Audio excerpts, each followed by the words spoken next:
सबसे पहले गणेश जी को नमन। बिंदु फूड फैक्ट्री में आप सभी का स्वागत है। आज हम बनाएंगे अदरक की चाय ठंड और खांसी के लिए। अदरक की चाय बनाने के लिए हमें चाहिए अदरक, काला नमक, शहद और पानी 1 कप। पानी को हम गैस पर एक पैन में उबालेंगे और उबाल आने तक इसको पकाएंगे।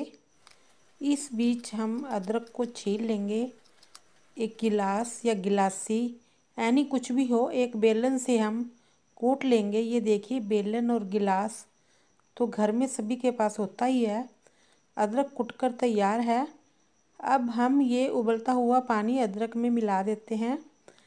इसे एक गिलास में छलनी रखकर छान देंगे। ये एक चुटकी नमक भी मिला देंगे। इस चम्मच की सहायता से अदरक में पानी है उसे भी निकाल लेंगे। अब शहद मिक्स करेंगे। इसे 1 कप लेंगे और इसमें हम ये अदरक और शहद का मिश्रण डालेंगे। ये पकते वक्त पानी जो है वो आधा रह गया, थोड़ा गरम गरम पानी और डाल देते हैं। अब ये अदरक और शहद से बनी चाय सर्व करने के लिए तैयार है। अब बात करेंगे फ़ायदे की।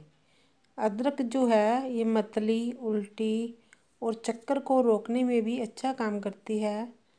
गर्भवती महिलाओं द्वारा मोशन सिकनेस के लिए और हर्बल उपचार के रूप में भी उपयोग किया जाता है।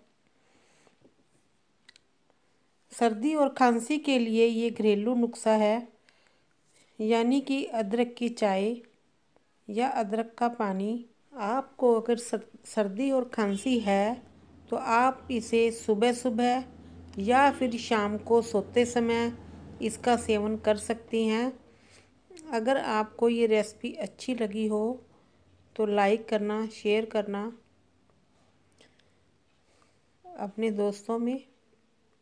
Thank you so much. Take care. आप सभी को मेरा राम राम।